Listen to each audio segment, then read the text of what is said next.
we were just talking about that how this transition from monarchy to democracy has taken place. And in that, 1944 is a very important year. Now, in this year, a group of ministers chose a very respected person, and even, the writers, they say Venerable Abdul Majid Didi. Abdul Majid Didi.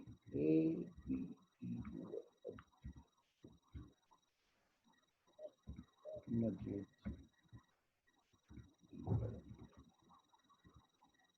अरे मजीद है ओहो यार what is this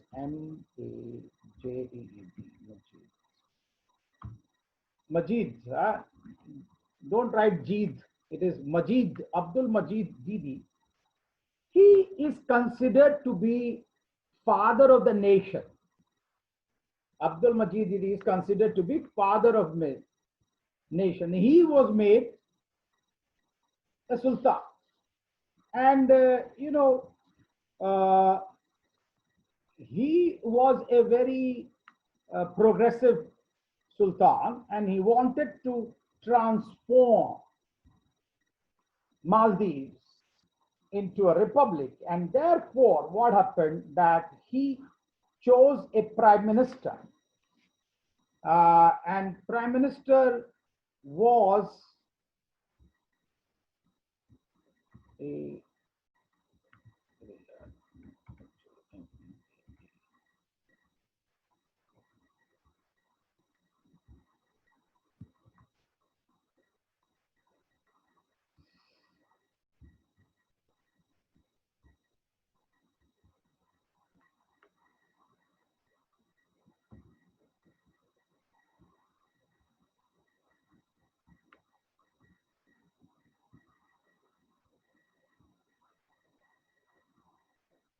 yeah. What is this?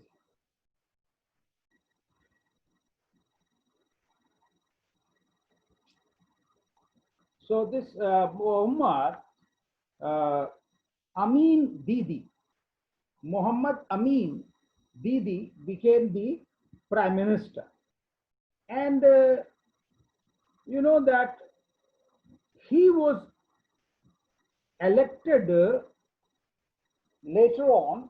He was elected as president after the death of Sultan Abdul Majid Didi. This man, who was the prime minister of Abdul Majid Didi, he became the first president, elected president of Maldives.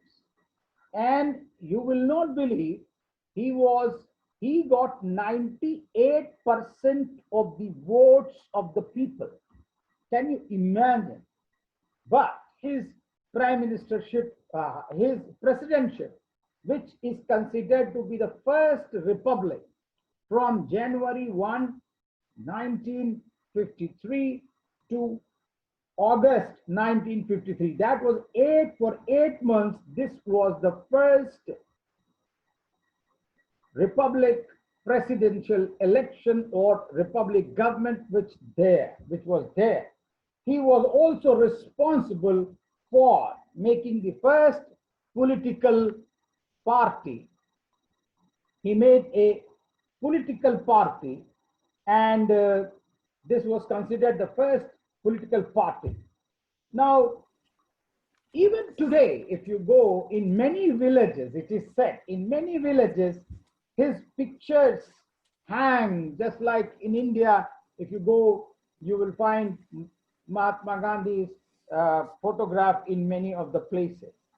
Now, he brought number of changes that we want to talk about. First of all, the reforms which he introduced in Maldives, one was education. advancement of education, and education even for girls he tried to introduce. Second very important contribution which he made was nationalization of fishing industry. The fish industry was nationalized. We can see that that was one of the main source of income of Maldivian population that he is trying to nationalize. Then he introduced telephone. Telephone was introduced during his period, and he also introduced power station in Male, Male the capital.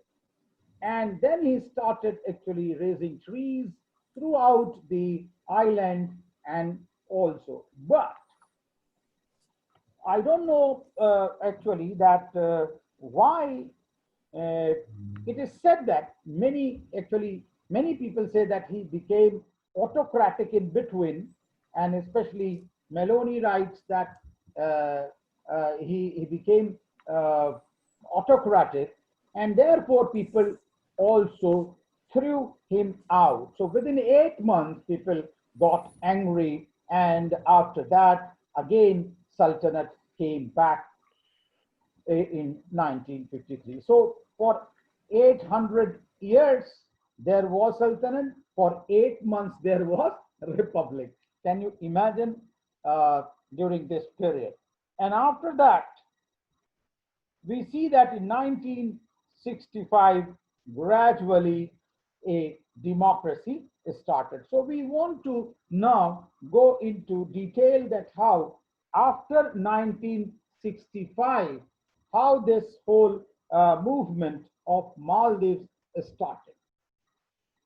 So if you read Hussein Nias, Maldives emerged as an independent nation in 1965, according to Hassan Niaz. I think if you have read the book on foreign aid, Kelegama's book on foreign aid. So he argues that Maldives became an independent nation in 1965. Saman Kelegama edited volume Foreign Aid in South Asia, the Emerging Scenario. Now this fact that Maldives became an independent nation can be substantiated by an editorial which was published in 1965 in Economic Weekly. At that time, it was not Economic and Political Weekly. It was only Economic Weekly. 31st July 1965 edition of Economic Weekly. And you know, the editorial in the weekly says, what does it say? And I quote, "The British protected Sultanate of Maldives Islands became a sovereign nation on 26th July 1965. So 26th July 1965, it became an independent nation. Now, according to A.M. Shaljan, in his article, Population, Gender and Development in Maldives, Population, Gender and Maldives.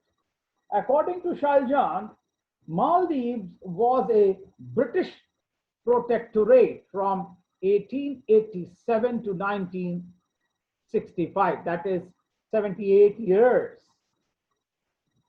Now, that means British entered into an agreement with Sultan King of Maldives that the British will remain or influence the external relations and the defense of the Maldives, but they will not interfere in the internal affairs of the country. That is what is protectorate.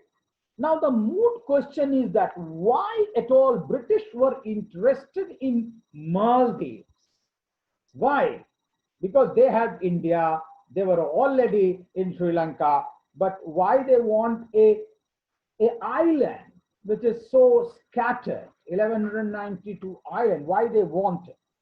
And this has been actually highlighted by Urmila Pandis, Urmila Pandis, Phadni,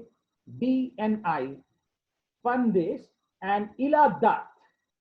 They have written an article, Maldives Enter, Maldives Enter World Politics. This is 1981 article, and they argue that India was the major determinant of the land and sea strategy of the colonial powers,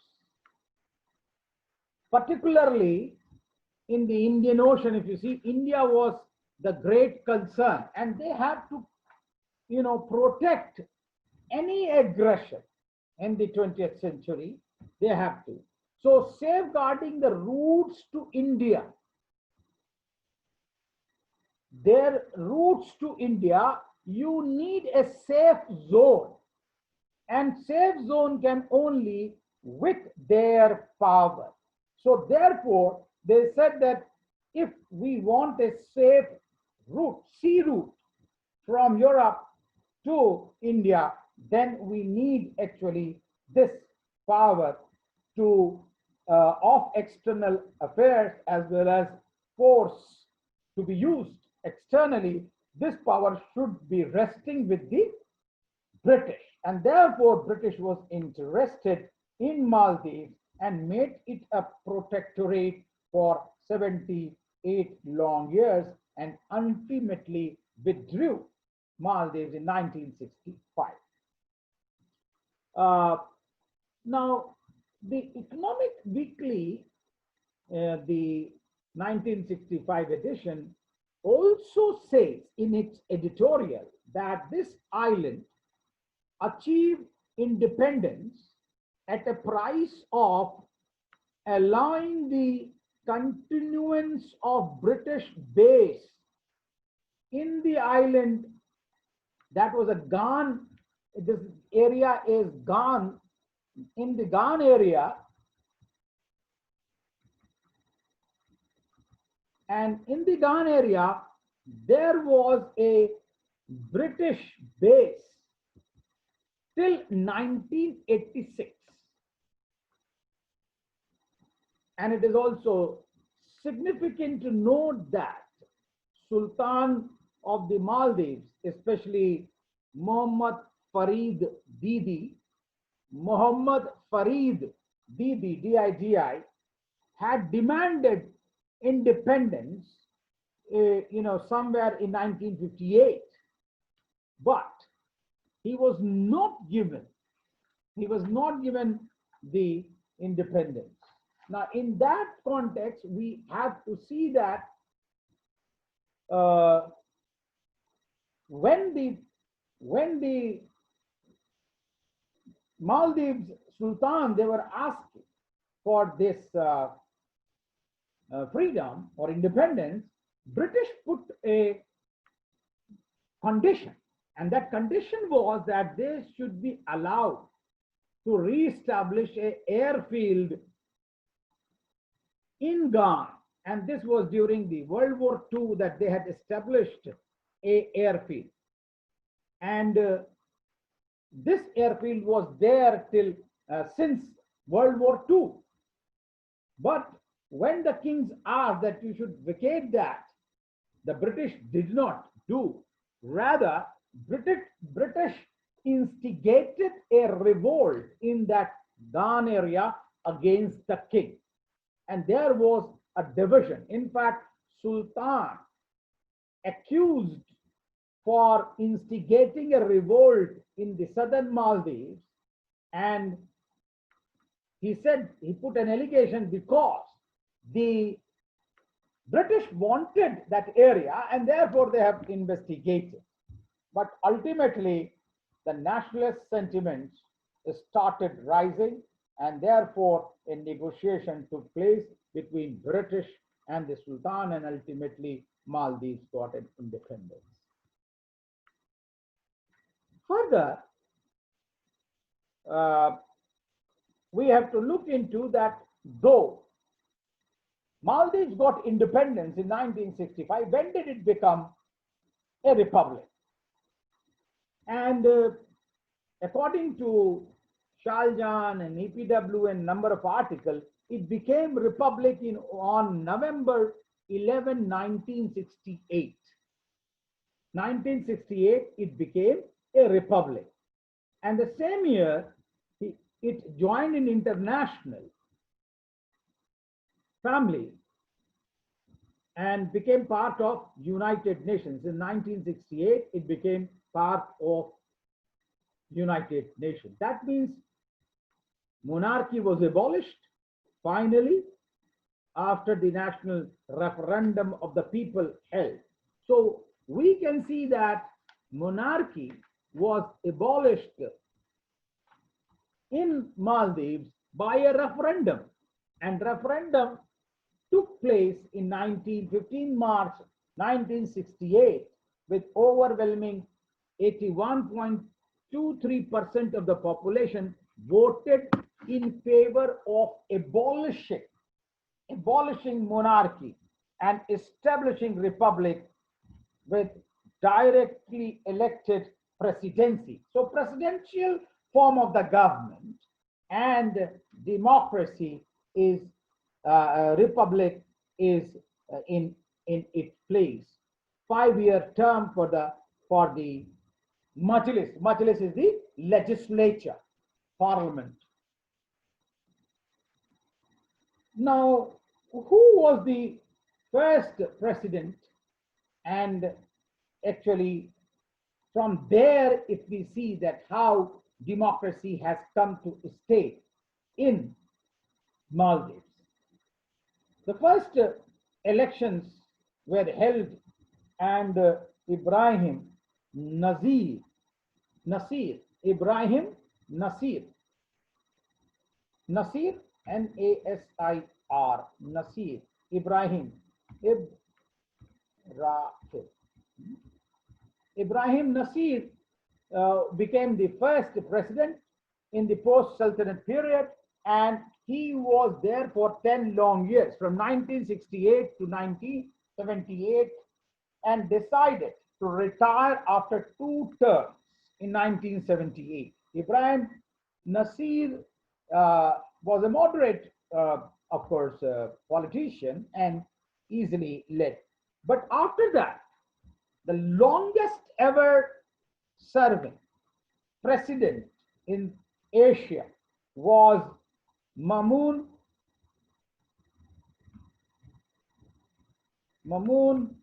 Abdul Gayoom.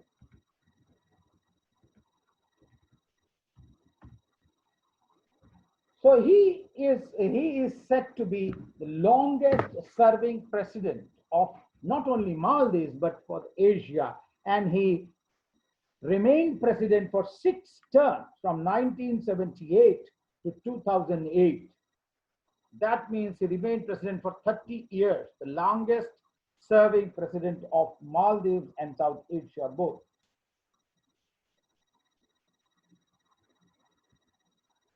It is said that his term was quite smooth. Only 1988, there was some Tamil mercenaries who tried to overthrow Gayoom's government, and Gayoom called Indian government, and Indian government sent their military, and within 24 hours, Abdul Gayoom's government was restored, and he then kept on ruling. The coup attempt was suppressed within 24 hours. So, going by the fact that Abdul Gayoom remained president for 30 years, and before that we have 10 years of Ibrahim Nasir, we can say that for 40 long years, Maldives had a democratic run where transference of power was taking place by elections. Even then, it is said that democracy has not yet ripened in the nation, small nation. However, we have to look into that how the 30 long years government has changed. How did it change basically, and why did it change? If he was running a government so smoothly, democracy was ripening gradually, but what happened? It is said that in 2007, a new constitution was ratified. And in this constitution, for the first time, a multi-party presidential elections were introduced. So multi-party elections. So we have Maldivian Democratic Party. These parties were given legitimacy in 2005 only. Earlier there were parties, but they were not state recognized parties. The state recognized parties came only in 2005. So we have Maldivian Democratic Party. It was, of course, Muhammad Nasheed Amin, who was one of the prime president we will just hear. Then we have also Islamic Democratic Party, which is known as Adalat. Hmm?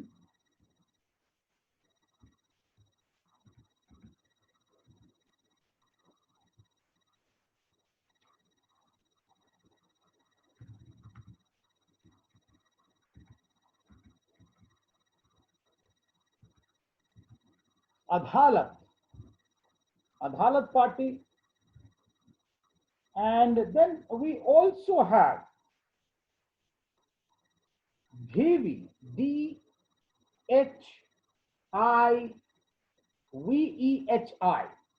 Dhivehi. It is DRP, that's what they say, party. DRP party. This is another party. We have Maldivian Democratic Party, we have DRP, we have Islamic Democratic Party, Adalat Party. So multi-party system was introduced and the elections were held in 2008. That's where we will come. But before that, we have also come to know that for ruling 30 years, Abdul Gayoom had also become autocrat. High-handedness, there was corruption. That was people arguing. But how do we substantiate this argument? How gradually Gayoom had turned autocrat. And there are examples which we want to prove here, that in 2003, September, during this period, in prison, there were a lot of tortures in prison. And what happened, that one person died in the prison itself. And this was said that it was done by the staff. So violence broke out in Malé, and number of, there were number of deaths. 3 more deaths took place. You can imagine it's a small country with 3 lakh or 50,000 or 60,000 people. And in that, if you see 3 people die, then what will happen? So 3 people died, had taken place, and the violence in the prison later on, several, it spread out in several places, and several government buildings were also set on fire. Now, riots took place, and some people say that 5,000 strong demonstration with people started organizing everywhere. Now, Gayoom got afraid and therefore he declared emergency. And as soon as he declared emergency, then what happens that people's rights are taken away. People's rights are taken away, people's fundamental rights are taken away, and at least 250 protesters, they were arrested, and the whole telephony, internet, all these access was stopped for 2-3 days. And now these actions were not liked by people, and they started saying that, look, this is what is autocracy.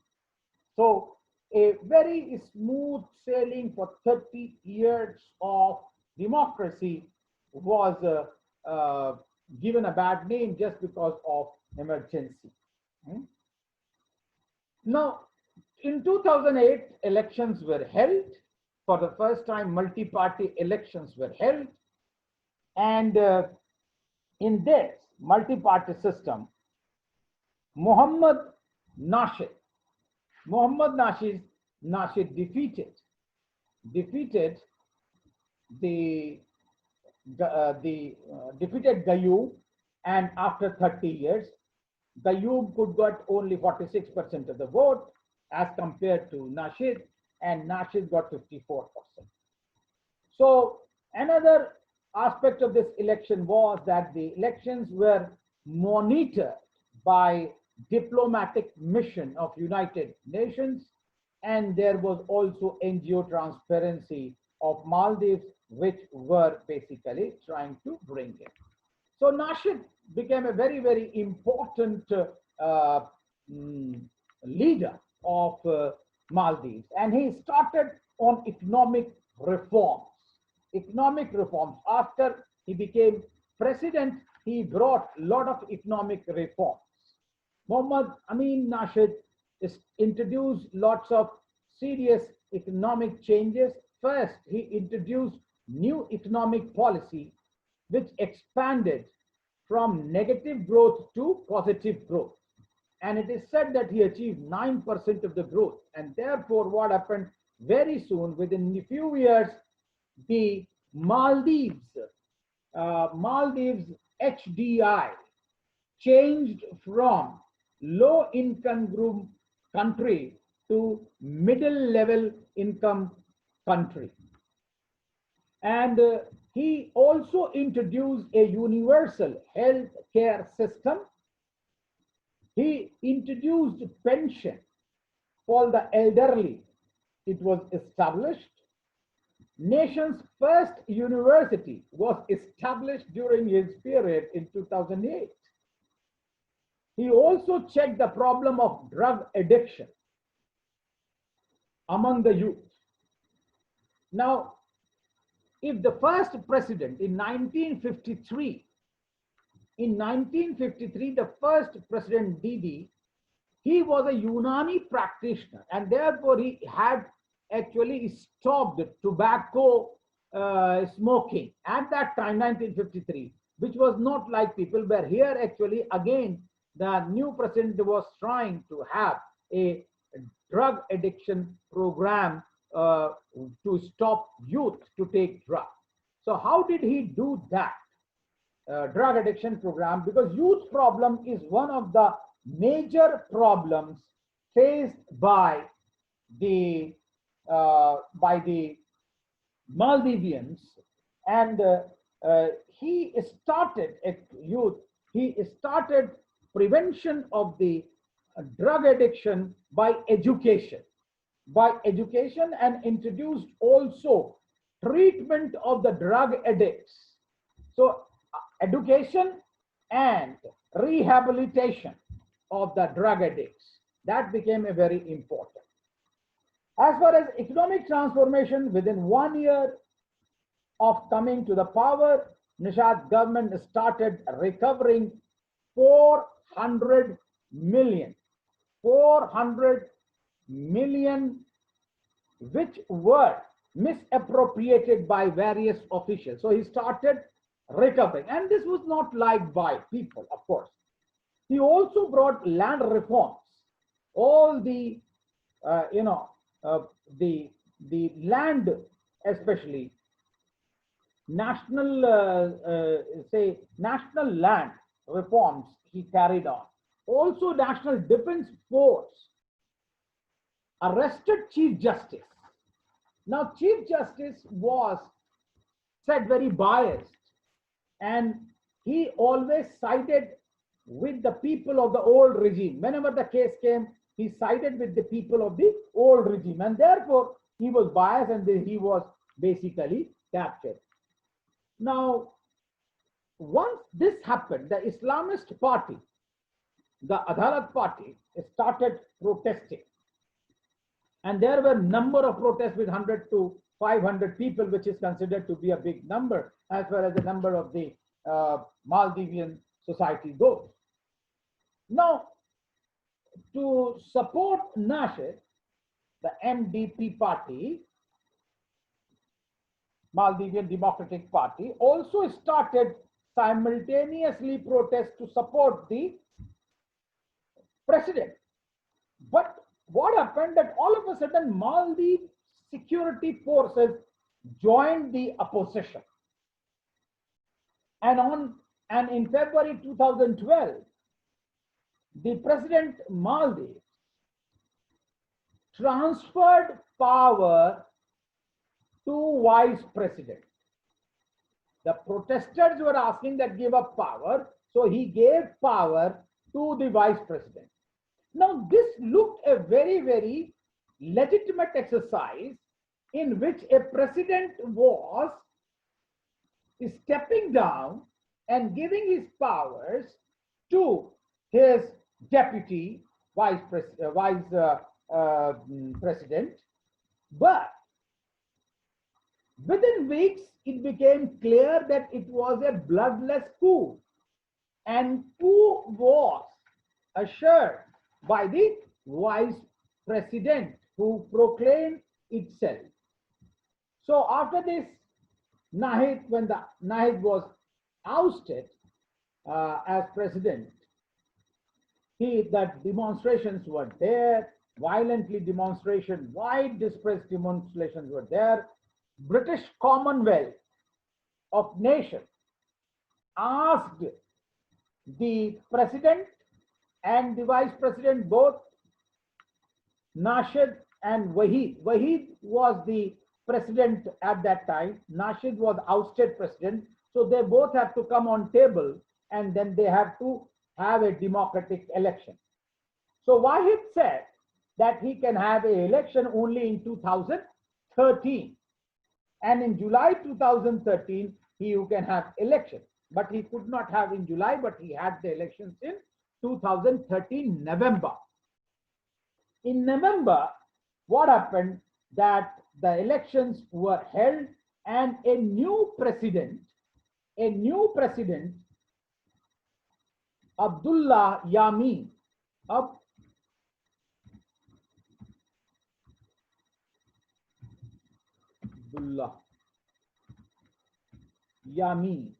Abdullah Yameen became the elected president with 51% vote, and he was supported by 4 other political parties, 4 other groups, 2 political parties, of course, Nasheed and Abdul Gayoom supported. Both of them supported because they were either exiled or they were put behind the bars, so they had interest. And again, we can see that how in 2013 November, the republic became again in safe hand and democracy returned. After that, in 2018, there was another election and a new president. So transference of power has taken place. So now, right now, there is a presidency, elected presidency in Maldives. That way, we can see that there has a change, a transformation from monarchy to democracy in the presidential form of the government as it is in Sri Lanka. That is the change in Maldives. So two important industries in Maldives, they are fishery and another was agriculture. But after globalization, tourism has become the biggest industry and it attracts the world people there. The mechanization of fishery is an important aspect. Earlier it was sail based, now it is mechanized, and that has transformed the economy of Maldives as well. We will stop here, and because there is only a few minutes left, so if you want another class on this, it's fine. Otherwise, I have done. Okay, and you can read the articles, and of course, wish you all the best for the future. Yes, anyone would like to say something because we have hardly few seconds. All the best, everyone. Thank you, sir. Thank you. Thank you so much, sir. If you have another one, you can call me anytime. We will. I will like to have it. Okay. But right now, from my